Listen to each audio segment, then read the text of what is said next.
Broadcast is now starting. All attendees are in listen-only mode. Hello and welcome to this month's SLA Competitive Intelligence Division webinar.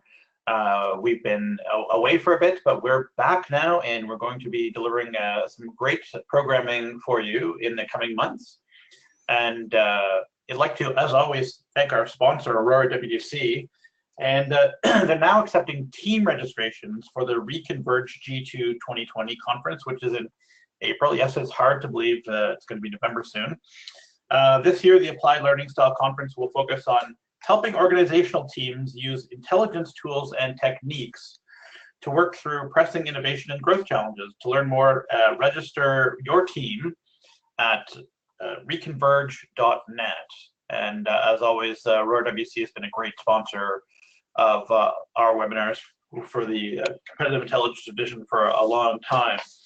So to begin with, I want to start off by welcoming our presenter, Bruce Rosenstein. Bruce is the managing editor of Leader to Leader and the author of Create Your Future, the Peter Drucker Way, an excellent book. I recommend everybody read it. And Living in More Than One World, How Peter Drucker's Wisdom Can Inspire and Transform Your Life. He was a librarian for USA Today for 21 years and has been an adjunct professor at the Catholic University of America since 1996. So today, Bruce is going to present to you the critical success factors for information professionals, and I think it's a very good topic for everyone involved. So with that, take it away, Bruce. Okay, well, thank you very much, Jim. It's great to be here. Thank you for initiating all of this, and thank you, of course, to Aurora WDC for sponsoring. It's great to be back working with them again. I did a couple webinars with them back when back around the time of Create Your Future, which was 5-6 years ago. So yes, we're going to talk about the critical success factors, and as let's see here. See if we can get this. There we go. So in terms of what is behind what I'm speaking about today, what really informed me, you see the book title, the book jackets, the book Create Your Future is the more recent one. The first one is actually celebrating its 10th anniversary now, Living in More Than One World. So the work around that, for people who don't know, Peter Drucker was the father of modern management. He also had a very big following in the library world, especially special libraries, and he was the keynote speaker at SLA in Los Angeles in 2002. And as it turned out, as Jim mentioned, I worked for USA Today for 21 years, so I interviewed Drucker and wrote a feature story for him about him for USA Today back in 2002. Interviewed him at the conference before he spoke. So that's part of what I'm going to be just sort of in the background. As Jim also mentioned, Leader to Leader, where I'm managing editor. So Leader to Leader is co-published by John Wiley and Sons and the Francis Hesselbein Leadership Forum. And the whole idea of Leader to Leader is leaders writing for other leaders. And so some of you may have it. It's not available on newsstands, it's subscription only. Some of you, through where you work, may have subscriptions through Wiley, through the Wiley online database. So I think you find it quite interesting. Most of it is behind a paywall, but again, some of you may have subscriptions, that are just part of your overall corporate subscription, and there is a certain amount of free content out there as well. I'll also say that I don't have a graphic here about my course. But as Jim mentioned, I teach the Special Libraries course at Catholic University. I've done that as an adjunct since 1996. So a lot of what I'll be talking about are things that I use within my course. And at the very end of the presentation today, we will have a slide with my various contact information. And if you'd like to email me, I will email you the syllabus for the course, which ran this past summer semester, and I think you'd find it quite a bit of interest. So in terms of our, that's kind of some background information. In terms of where we are now in this very challenging time for information professionals, and of course for everybody. I mean, we're not alone as information professionals in being challenged by the current environment. So again, we have this global 24/7 work environment, and I'm sure that for many of you listening today on the webinar, that you are involved in global work, working with people around the world, working with people in different time zones, in different countries. It's just part of what you do. And of course, some of us, this whole 24/7 work environment, it's not really the greatest thing in terms of being, let's say, if you're on call all the time, but that's only really part of what I mean there. A big part of what I mean is that work just goes on. I mean, things that will affect your work go on when you're not at the workplace, when you're asleep, and then you deal with it when you're in your workplace, whether that's a physical workspace or from home or somewhere else. Another big trend is this idea, it's certainly not hit all quarters, but integrity and finding meaning in one's work. There's a tremendous amount of writing out there now about finding meaning and purpose in your work, so that if you're lucky enough to have the sort of career and job where that can happen, it's fantastic. And if not, that you try to work towards doing that from whatever it is you are doing. And then the continuing threat of commoditization of jobs, that just more and more jobs seem to be that you need to find whatever your edge or your differentiator is that makes you different enough to be able to hold that job or maybe create a new job, and to present yourself to employers or potential employers of something where you are unique and you are different. And we'll talk about that throughout the webinar today. The influence of the gig economy and sharing economy. These things have just really come in full force, and I would say maybe the past 5, 6, 7 years. And I would think for many, many people here today on the webinar that in some way or another, excuse me, the gig economy or the sharing economy has affected what you do.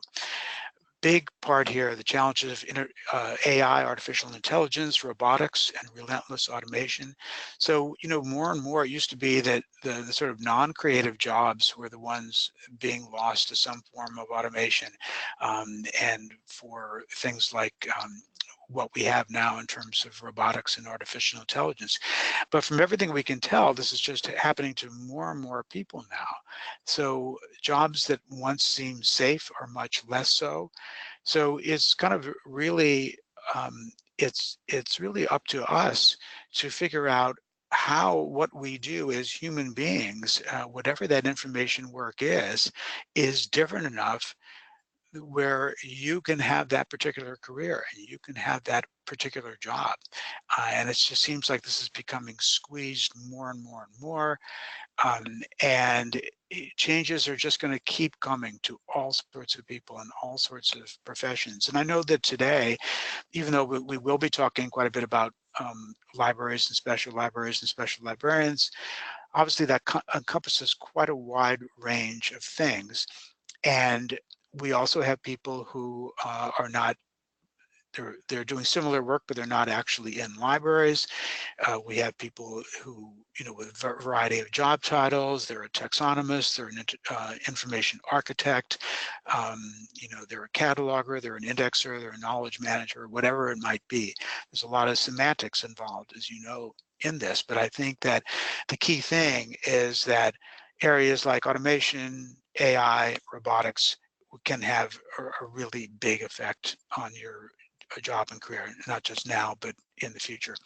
So we'll talk a lot today about the importance of human capital and social capital. And, you kind of hear these words all the time, and you see some of the terms up on the screen are related to human capital. And it's an extremely important concept, and it's been around a while. My understanding is that the terminology has been around for maybe close to 60 years or so, originated in the field of economics. So in looking at it in terms of other types of capital, let's say like financial capital or whatever.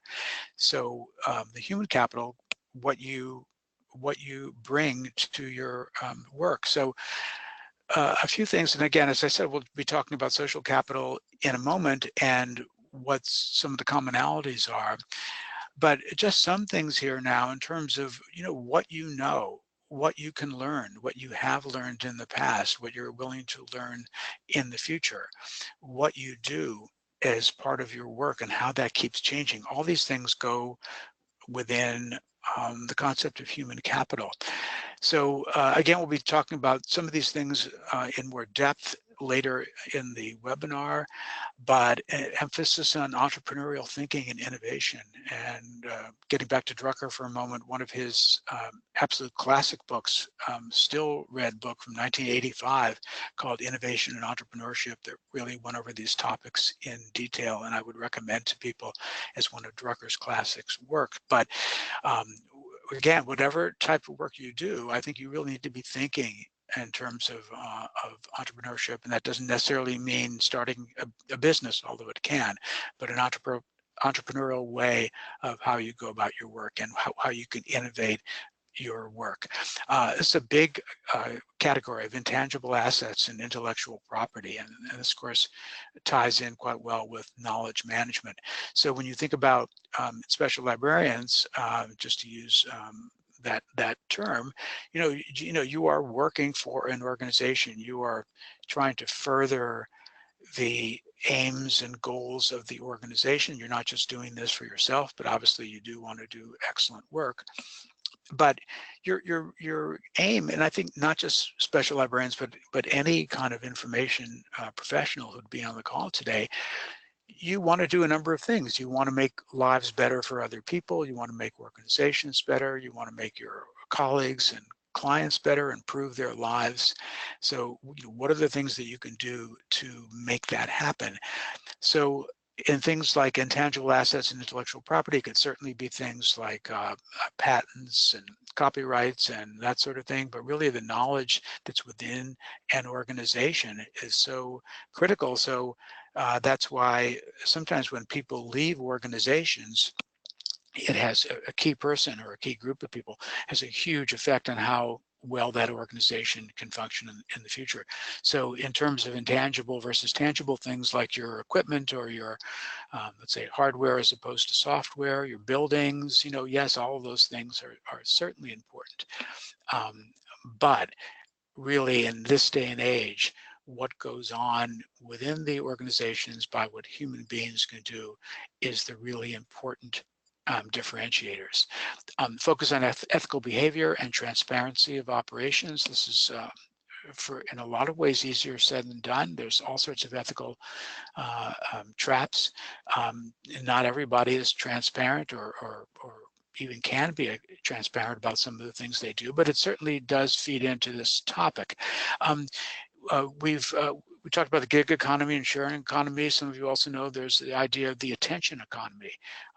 One of the pioneers of knowledge management, Tom Davenport, who many of you know. Tom Davenport wrote a book years ago called The Attention Economy. So it's really true that there is a scarcity of people's attention. You as an information professional are, you're vying for people's attention, just like all sorts of other things. So you're really in competition with all sorts of other people and other entities for people's attention. We know it just, people have short attention span these days, very short. And by the same token, as we know, very demanding customers. So I'm sure all information professionals, no matter your job title, realize that we're dealing with customers who become, they're under quite a bit of pressure. So they've become more and more demanding and more impatient. Kind of related to that, this, emotional intelligence tied back to Daniel Goleman. And Daniel, he didn't come up with this concept, but he's the one who popularized it. Former New York Times reporter and psychologist who has just made it tremendously big over the years.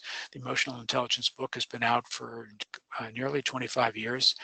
He's someone who's written for us for Leader to Leader on emotional intelligence and on other subjects. So this is a huge thing. It's not easy to do, but it's something that's very, very important for just keeping our own sanity, but also being excellent in our jobs. this whole idea of how do you apply emotional intelligence. And related to that, things like mindfulness, meditation. Mindfulness is a huge topic, as you know now, within the business world.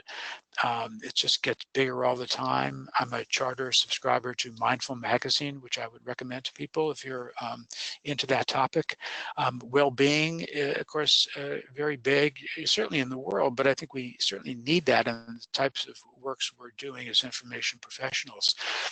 Self-care, what are the things you do to really take care of yourself so you can function well in your job and in life? We have an article in the current issue of Leader to Leader by a real guru in that field named Amy Jen Su. And self-awareness, being how aware are you of your strengths and weaknesses, what you need to do to develop your human capital.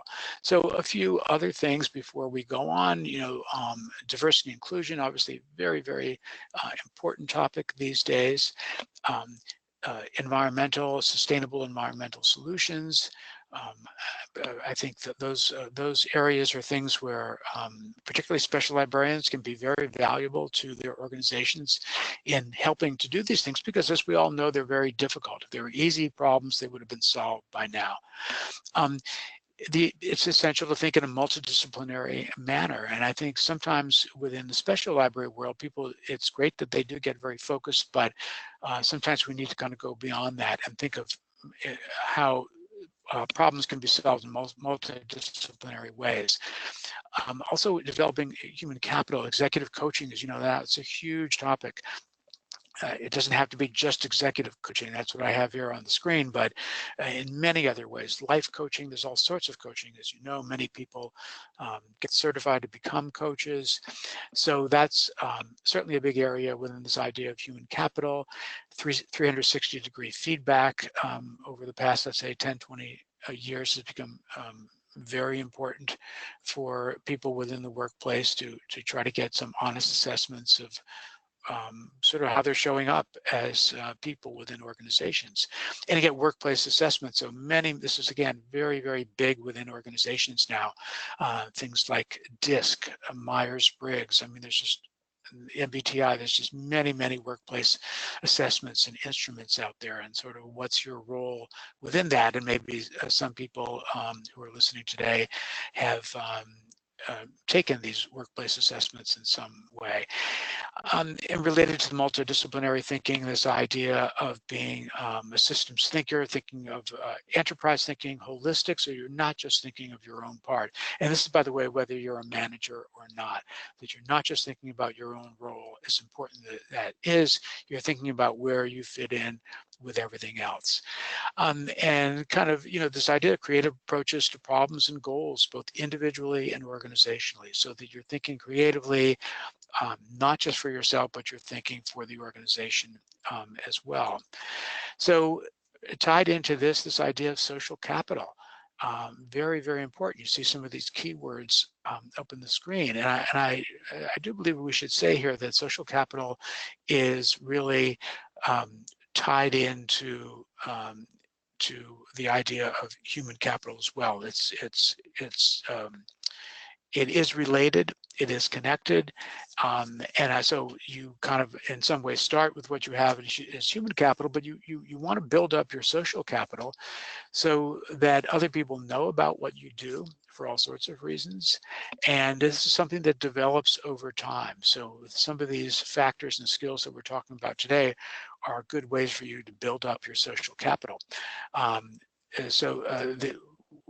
apologize, the next couple of slides are somewhat repetitive, but I'll go through kind of real quickly that in developing your human capital, that you need strong people skills, what some people might call soft skills, communication skills, that you kind of get yourself out there, so you take advantage of things like volunteering within SLA or other organizations. I know that people here today on the webinar are involved not just with SLA, or maybe not even SLA, but they're involved with other organizations as well. So you take advantage of volunteering, whatever that means, and that can mean lots of different things within those organizations, and also the leadership opportunities that are available certainly through those organizations and elsewhere. That you develop strong writing and overall communications skills, very, very important. And I think, whatever your profession is, certainly within librarianship, that you want to move that profession forward, however that happens in terms of status, pay, respects, and other measures. As I said, there's a little bit of, just here, the only change is networking, but it's a huge thing. So the importance of networking to career success and ongoing education. Certainly that means going to conferences. It means not just annual conferences, but individual things that happened during the year. I was the moderator for a panel at DCSLA here in the Washington, D.C. area on professional reinvention last May, which was a great experience, I think, for all involved. So again, those other parts of the slide you've already seen. So the great article on social capital by Ulla de Stricker, many of you know her from Canada. And as you'll see, when I refer to articles, specific articles in this presentation, I'm giving the bibliographic information. They are on my syllabus, and as I said, if you email me, I will email you a PDF of my syllabus. So Ulla de Stricker had a great article in Information Outlook about creating and using social capital and influence. And of course, influence is a big topic these days. There's an author named professor at, I believe, Arizona State named Robert Cialdini, who's very big in this field and has been for a number of years. So you're achieving a reputation for carrying the profession forward through what she calls being there for colleagues, connections, and other stakeholders. Again, you think about who your various stakeholders are within your organization, your library, if you're in one, but for your profession and for your career. And maybe some of you, as I've been, involved in different but maybe related careers, so you think about this for those careers as well. So what she's saying is, to doing this, you're asking yourself on a regular basis 2 questions. Am I leaning whenever possible on my colleagues to grow as a professional? And I think generally people in the special librarian world, in any case, are pretty good about that, about knowing their colleagues, wherever they may be, and reaching out to them whenever possible for either certain bits of information or learning things or about different types of opportunities. But of course, this key reciprocity. Number 2, am I likewise offering others the opportunity to lean on me? So again, very important way of looking at things. And I urge you to read this whole article, because she goes into this concept of the social capital and how she built her own social capital over the years. And I think for people, if you're maybe early in the profession, is really a great time to think about, how am I going to build this social capital for myself? What does this look like? Maybe build into a portfolio of things that I can do, and ways that I can help people, and ways that I can move the profession forward, and ways that I can move my own career forward. Of course, many of you know Tara Murray, incoming president of SLA from Pennsylvania, which also happens to be my home state. So the human nature of information work. So she's saying in a special library, because again, we have to think about this, even though obviously not all information professionals work in what might be called a special library or an information center. Many do not, and many do not have that title. But the fact of the matter is, many do, and I think many will for many years to come. So I think we need to not just forget about this idea of special libraries as entities or even as places, even though many of them are quite virtual, and deal with the fact that these entities do exist, and they need to be improved and made better. So quote from Tara in her article, the librarian also assists in selecting, interpreting, analyzing, and applying information The librarian now delivers not just information, but knowledge that can be directly applied to a problem or decision. And, this is something that we've known for a while, but it's very difficult to do for lots of reasons. But certainly one of them has to do with time. As I mentioned, I think people are generally under a lot of time pressure to do these things. So selection, interpreting, analysis, application, these are very important things, but they do take time. So I think it's the really great special librarian who can kind of go beyond and do all these things and do them well and do them consistently. And then another quote, the focus in a special library environment is less on creating independent researchers and more on delivering relevant information and knowledge as efficiently as possible. And to me, relevant is certainly the key word. It's always been a very important thing within information, is that, obviously there's lots of information out there. There's lots of data out there. And people are, whether you call them end users or clients or customers or whatever you might call them, they are capable of getting things that are out there. It might be some information on a topic, it might be some data on a topic, but giving them something that's relevant and then kind of going this next step, maybe about interpretation or analysis, if you can do it, that's a really difficult thing. So I think these are the kind of things that are going to keep people employed and keep people thriving and flourishing in their work, is this idea of what you can do with relevant information. They need to understand the librarian can help them land a sale, design a better product, or solve a research problem. So again, specific things. This is what they want the information for. They don't necessarily need the information just for its own sake. They need it to do other things. Delivering information services requires not just technical expertise, some of which is increasingly automated, getting back to what we said in the earlier slides, but soft skills like interviewing, teaching, analyzing, and summary. Some people take issue with the term soft skills, but that doesn't diminish it. These are very, very important things, as we can see here. So librarians with a good mix of technical and interpersonal skills are ideally suited to bring knowledge and analytics together in an easily digested package. Analytics, again, getting back to the big data world. The idea of data analytics is so important and crucial in today's world. So putting together these packages, however it's done, again, not necessarily easy, but I think a way for people to thrive in the future.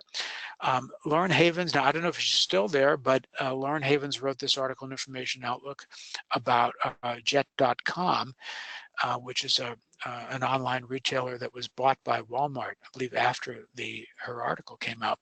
But it's got some great things about skills in the corporate world, and we're going to talk about this a little bit more later, but she's saying things that can get you in the door. So where you're applying information professional and special library sort of work, but in a much different setting and not necessarily a setting where they're going to call it a library.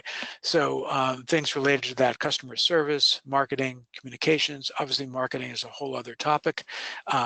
Incredibly important to all the things we're talking about today. We've mentioned communication already a number of times, and connecting people to the resources they need, something that librarians have done, information professionals have done quite a bit. Roles and opportunities: project management, product owner. We've seen how important project management has become within the world of information and special libraries, and library schools now, teaching this. Human resources, they called it, her company, Talent Experience. Human resources obviously relates to human capital, and HR departments are extremely important parts of organizations. So she's saying, quote from the article, pursuing opportunities in the corporate world also means living where they live, keeping your LinkedIn profile up to date and active, use meetups to get to know a company, and talk with people who know the company's needs. So again, I think sometimes in the past, people in special libraries got a little bit too focused on exactly what was going on within their library and in the library world, and not as much as what's going on in the further world of your organization and then with the wider world that they participate in. And by focusing on the skills that you enjoy using and how you can apply them to help the organization or team you want to join, you can find corporate roles that would allow you to grow. And I think we all want to do that. We all want to grow in various ways, whatever our job title might be. And again, there you see the bibliographic information for her article. So now related to that, and I'm going to skip over this relatively quickly in the interest of time, but I came up with a what I call a new success framework for information professionals. And here, as you see on the screen, many of the skills, talents, and attributes information professionals possess are prized in today's business organizational world. So, consider this framework for rethinking and repositioning your work.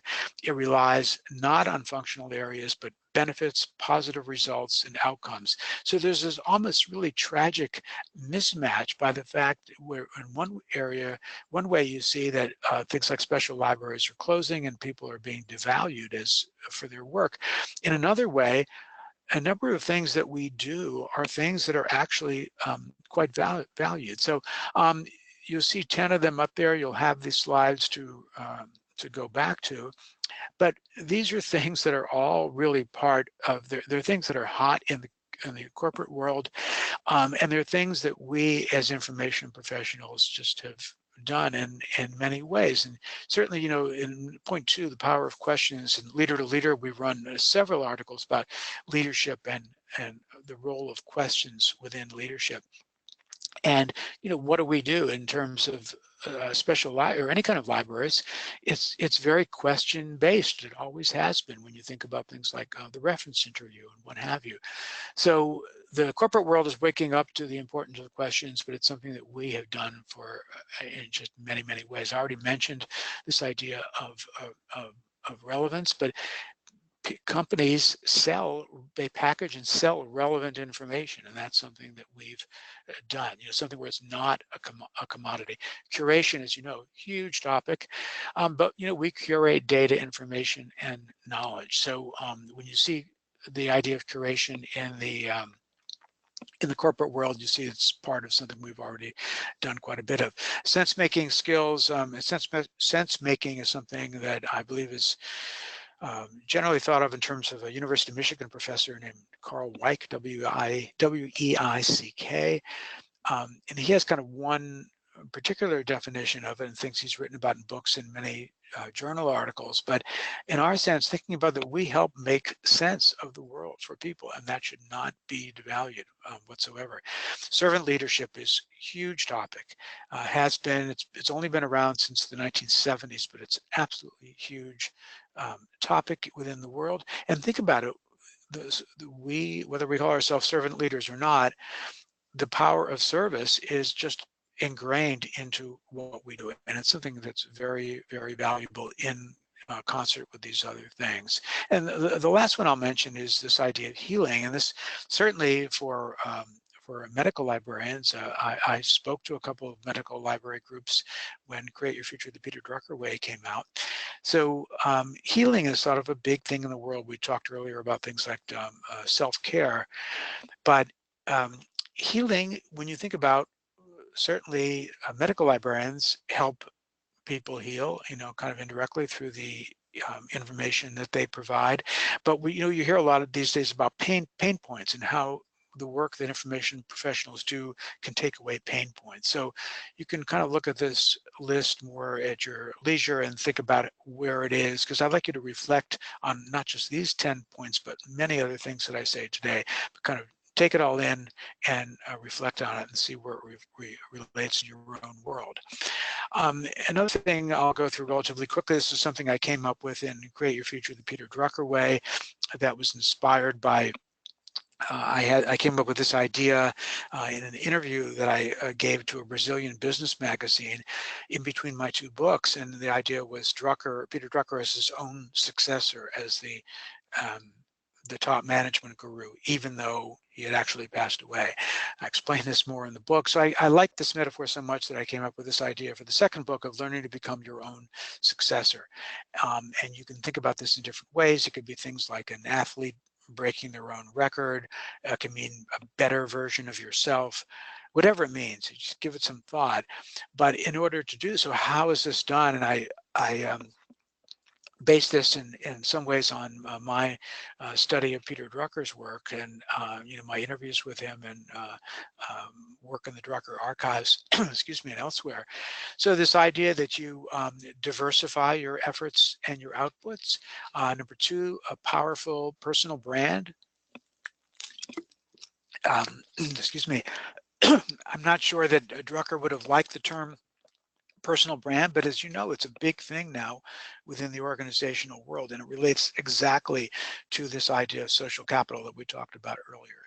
We also talked about the idea of the global outlook and the global world view remaining relevant.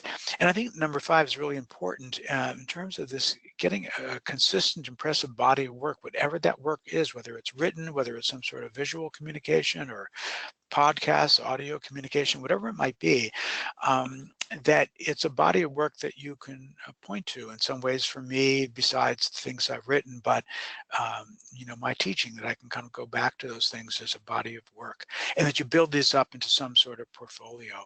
And then the last, that you create work that benefits others. And obviously within the world of information professionals, that's the key thing, that you're doing work that ideally benefits others. It benefits your colleagues, it benefits your clients, customers, again, whatever you want to call them, the organization, and then hopefully wider benefits for what the organization does out into society.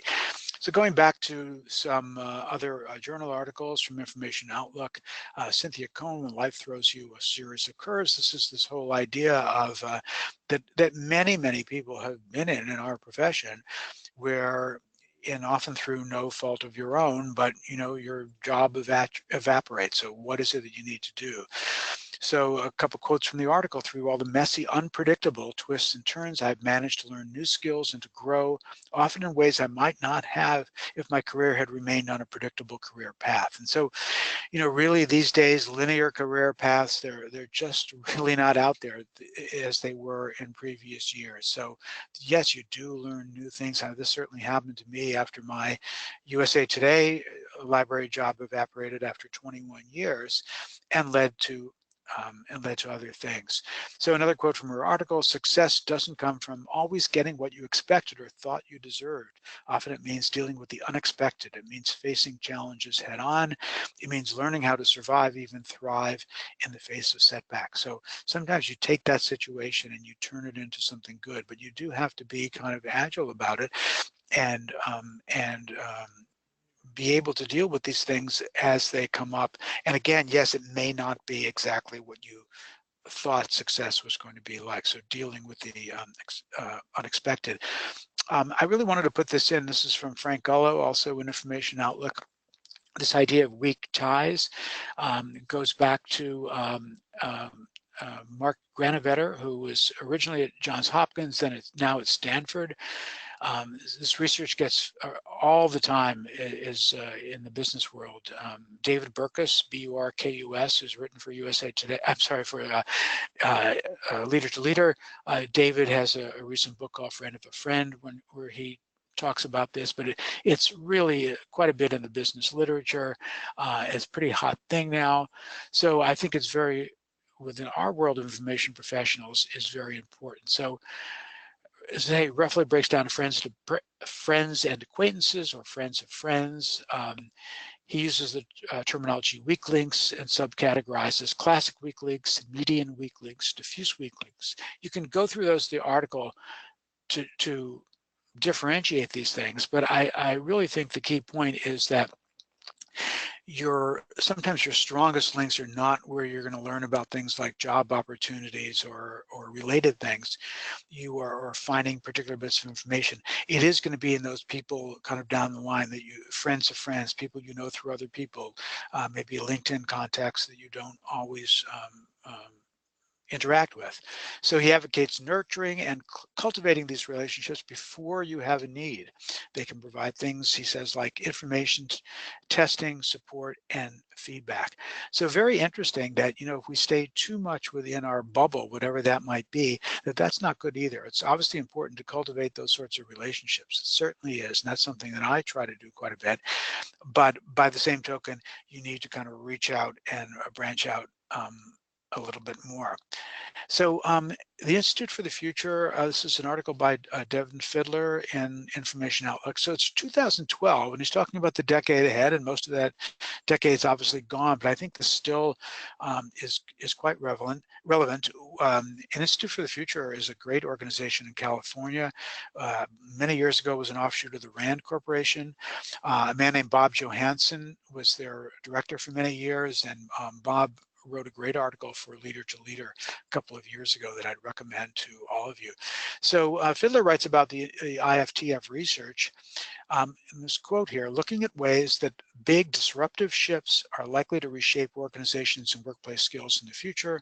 From an information professional's perspective, increasingly sophisticated approaches to knowledge segmentation and management were at the heart of these disruptive shifts. And as you know, the whole idea of disruption, Clayton Christensen from Harvard Business School, disruption within organizations is a huge, huge thing. And of course, we see this applied to disruptions within individuals as well. So just kind of going through real quickly his some of his future work skills, computational thinking. This is something I think that's much easier said than done. I really think that people who really have a good grasp on computational thinking are really kind of ahead of the game. But of course, it doesn't mean that other people who can't learn about it. I think for any of these things we're talking about today, if you feel that you at least want to improve in them, if not become some sort of an expert, there's obviously ways of doing that. And some of those are through these organizational things we're talking about today, SLA and others, but there are lots of different ways. Design mindset, as many of you know, design thinking at the Stanford Design School, very big. Cognitive load management, new media literacy, transdisciplinarity. We talked about that a little bit earlier about crossing disciplines. We talked about sense making. Social intelligence certainly relates to social capital. Novel and adaptive thinking related to creative thinking. Cross-cultural competency relates to a lot of things, but certainly diversity and inclusion, which we talked about earlier. Virtual collaboration, here we are doing this today. You know, we're all in different parts of the country, yet we're all together here with this virtual collaboration. So again, I would recommend you reading his article. Related to that, Thomas Fried, I didn't see him speak, but I know he was SLA, maybe even a keynote speaker several years ago. So again, we're looking here at the libraries, that even though a lot of people are not, you're not in libraries, the libraries still exist, and we have to go on that fact that libraries will still exist. So, but looking out, and I know it's very tough to look out at 20 to 50 years from now, but some people are paid to do this. So what are the role of library today, and what will it be 20 to 50 years from now? He says the word library is a malleable term able to work through a variety of transformations and still maintain a solid user base. As a result, libraries will have far more freedom to rethink activities and capabilities that happen inside their organization. So this idea of rethinking, reframing, creative thinking, so important that we need to make things different on both an individual and organizational level, developing our capabilities. Again, these things are easy to look at, but they're very difficult to put into place for many, many reasons. So he says future libraries will be continually evolving over the coming decades, and the key to our understanding of them lies in our ability to expand our perspective and reframe our thinking about their role and purpose. So, you know, I don't really want to get into this whole thing today about libraries that have closed and why they've closed. There was that was treated in some ways in the Tara Murray article, if you want to go back to that. But libraries have closed for all sorts of reasons, including that their organization itself closes. So I think that we certainly want to learn from those things, but this idea of reframing our thinking about what it is we do, and obviously you have to do this ahead of time, because it's not when you're just immediately under threat. I think you should in some ways always think of yourself under threat. So you can reframe your thinking, and sometimes that means thinking about this away from the workplace, not in everything that goes on day to day, when it might be hard to think about these things. So carving out time for reflection and thinking about how you're going to reframe the role and purpose of the library. This relates to a Jennifer Swanson article, The Future of the Corporate Library. Again, you see all these things that we kind of, know about, but she says, trade secrets and intellectual property will become even more important to corporations. And we mentioned this idea earlier in the webinar about intangible assets and intellectual property. So intellectual property is obviously a huge, huge thing. It's so important to obviously companies like Google and Apple and all sorts of Silicon Valley companies, but not just those. Intellectual property I think of my own intellectual property, I'm sure a lot of you do as well, that these things are assets. And so she's talking about it in the organizational sense. So this is going to be really the intellectual property of the whole organization. I would say less so than the library itself, because the library is going to be in service of whatever this intellectual property is. Collaboration, we talked about that earlier, between companies will become the norm. And information professionals will be looking for synergistic resources, partners, and products, as well as funding, customers, and target markets.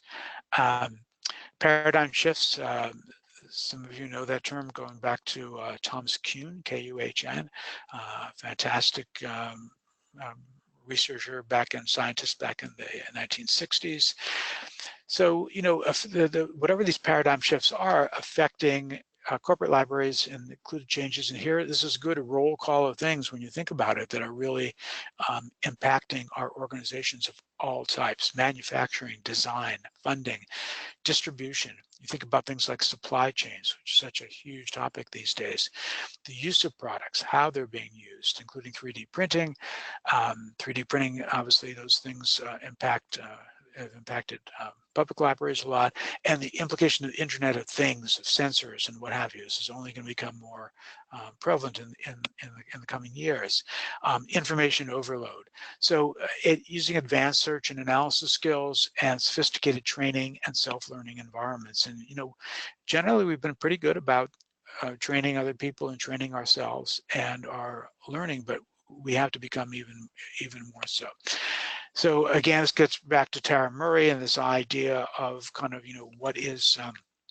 what's considered to be decision ready, and require a deep understanding of business trends, industry knowledge, global issues, technology developments, and government relations and their effects on market. And again, these are very, very important things, but they're also they're easier said than done. Many of us know Jane Dysart. We're just going to kind of go through real quickly. Jane puts on, she and Rebecca Jones, the great Computers and Libraries conferences every year, and I've had the pleasure of speaking at one a few years ago. So kind of thinking about some of these she mentions about designs and design thinking, thinking about scenarios for the future. But again, if you look at these slides, you see this whole idea of where entrepreneurship fits in what we're talking about today. It does not necessarily mean starting your own business, although it certainly can do that. Karen McDonald from Kent State. Be entrepreneurial, but find another word to describe your mindset and behavior. So a little bit like the slides I said earlier about thinking about whatever it is you call yourself, what are the things that are behind that? And I like these terms: creative, inventive, innovative, forward-thinking, visionary, resourceful, and adaptable. Those are all great things, change agents, problem solver. Great things to do, but I think you do need to kind of get away in some senses to think of the big picture, as she says, to seize opportunities. We'll go through real quickly here with Lindsay Hill. This is from Minnesota, and it's the idea of her organization that supports entrepreneurs. It's a very cool article, which I'd recommend that you read, again, whether or not you're in an information center. So, she talks about the idea of the organizational assets, the mission of the organization, and furthering that. And I love this idea that the this man named after James J. Hill, the vision of provide research for the original thinker, which I think is such a great, original thinking is not an easy thing to do, but to bring new ideas into the world. So what can you do to do that? So kind of as we wrap up, before we get to there's a little bit more from Lindsay. I'm going to skip over Angela McCain, but I do recommend that you read it. From BP. It's called Putting Intelligence in Employees' Pockets, and there you have the bibliographic information. Quite an interesting article about how a special library was transformed in a very high-pressure atmosphere. So I'm going to, before we go to Q&A, just leave you with a couple of what I hope are inspirational quotes.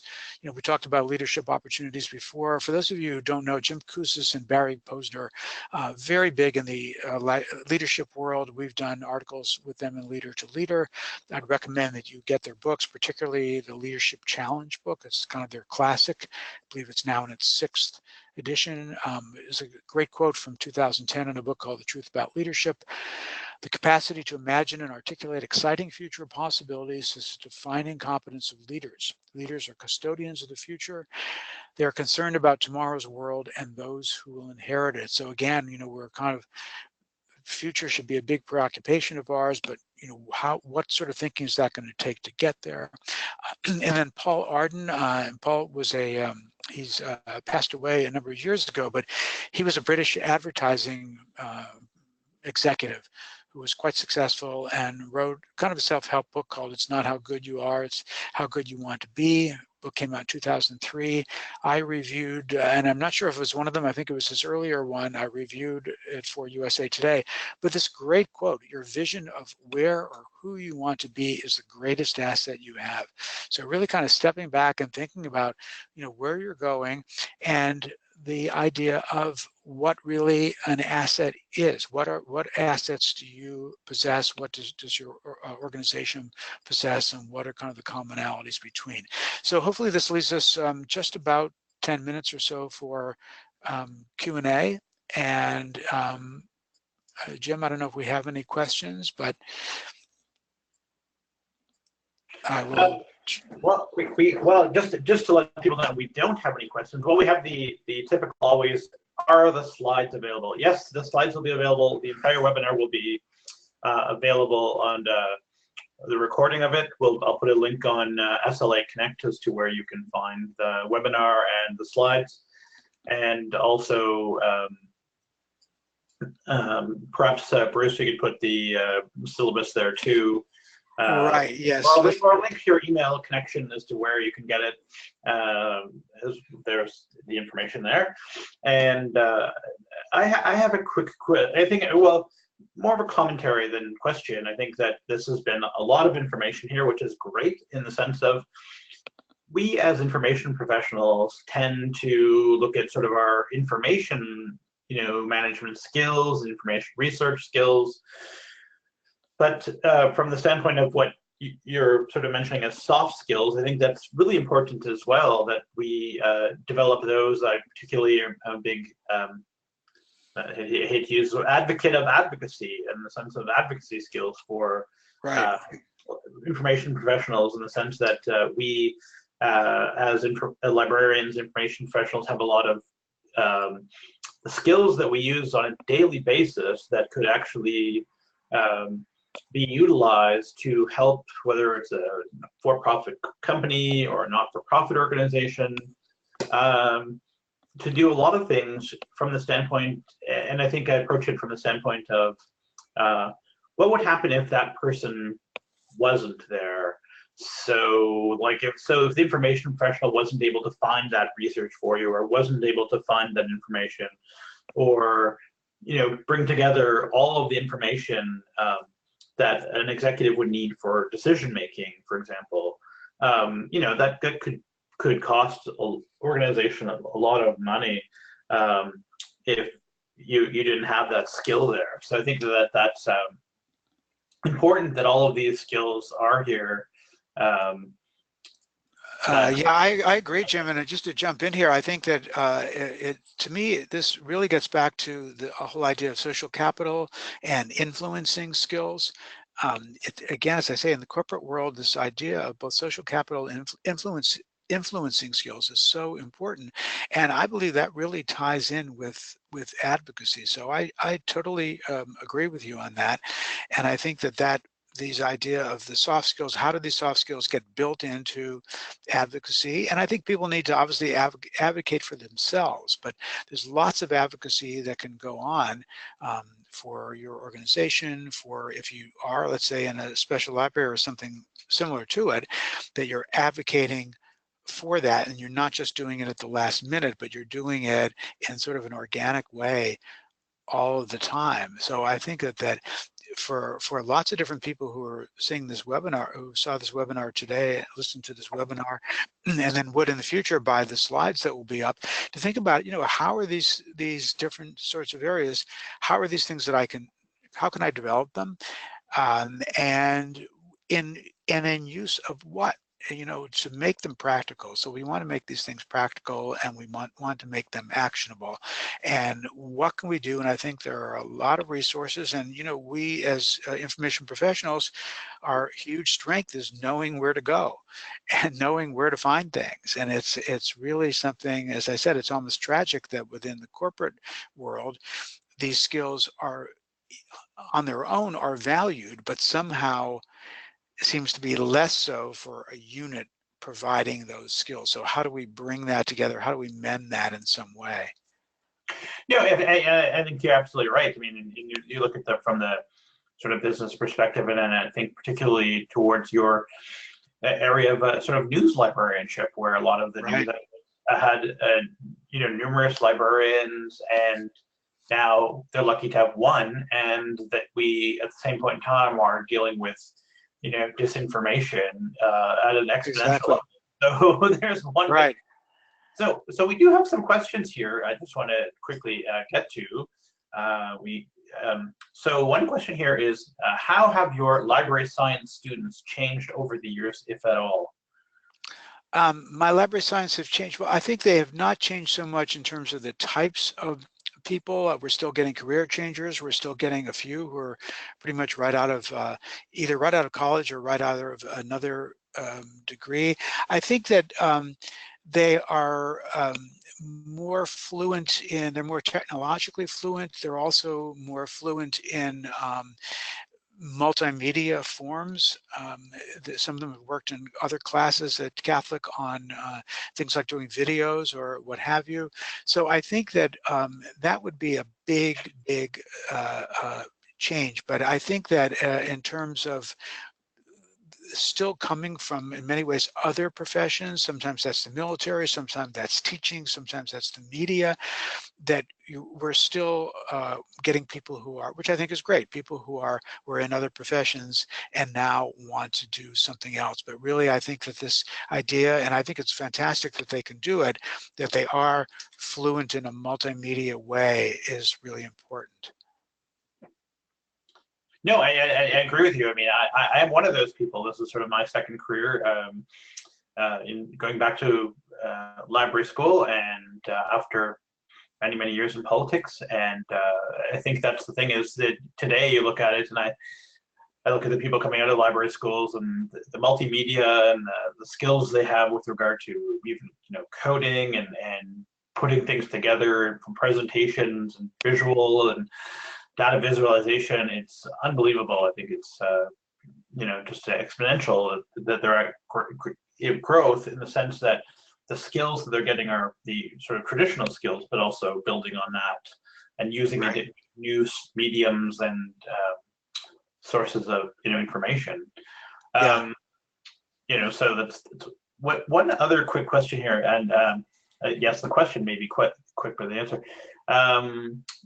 Just if you could go further into the notion of knowledge segmentation as a disruptive shift and what it means for special libraries. Well, that's again, that's Devin Vidler's area, and I think he means, but I'd really have to go back and look a bit more carefully. But I think he means is that we have a lot of specialization out there, people who specialize in very narrow topics, so that there have to be ways to somehow bring that together. So it's great that they have that specialty. They may be, the expert on a particular, one of 5 experts in the world on a particular subject, but we don't want that just isolated in some way. We need to be able to bring those folks and their knowledge together with other people, and so theoretically there's a role for, in this case, a special librarian to do that, to know. It's kind of a knowledge management thing in a way, but how do we bring those people together? How do we bring that person's knowledge together with somebody else's knowledge, and then what can be done with it? So, this could be a really just that term. I'm actually going to search more on that term to see what's really out there in terms of actually using that term and what it might mean, because I think this could be if it's not already, a very good area of study for people of how do you take what in one way is a good thing. People have segmented their knowledge, and they have very narrow ranges of expertise, but then how do you broaden that? How do you help that person and that group of people broaden that? So I thank you for that question. Well, thank you, and I want to thank you again for this webinar. You're welcome. This has been a great presentation. Thank you. As I said, I will put the link in SLA Connect with regard to where we can get a copy of the slides and the webinar itself. And you can forward those to other people. I know we had some problems with some of the registrations. If you know anyone who had problems with the registration for today's webinar, you'd pass this along to them so they don't miss out. Again, also, I'd like to thank our sponsor, Aurora WDC, and make sure that you go and check out their Reconverge G2. That's reconverge.net. And if you could check that out, that would be greatly appreciated. And lastly, just stay tuned to SLA Connect, as well as their usual social media channels with regard to our November webinar. And we're going to be looking at sort of the state of CI and what we're doing, where the state of CI is, and trends and topics of interests that sort of gives a good global perspective of what's coming up and where we're going. So again, I'd like to thank everybody for attending today's webinar. And again, Bruce, thank you very much. And you're quite welcome. Talk to you soon, and we'll see you all in November. Thanks, and bye-bye. Bye-bye.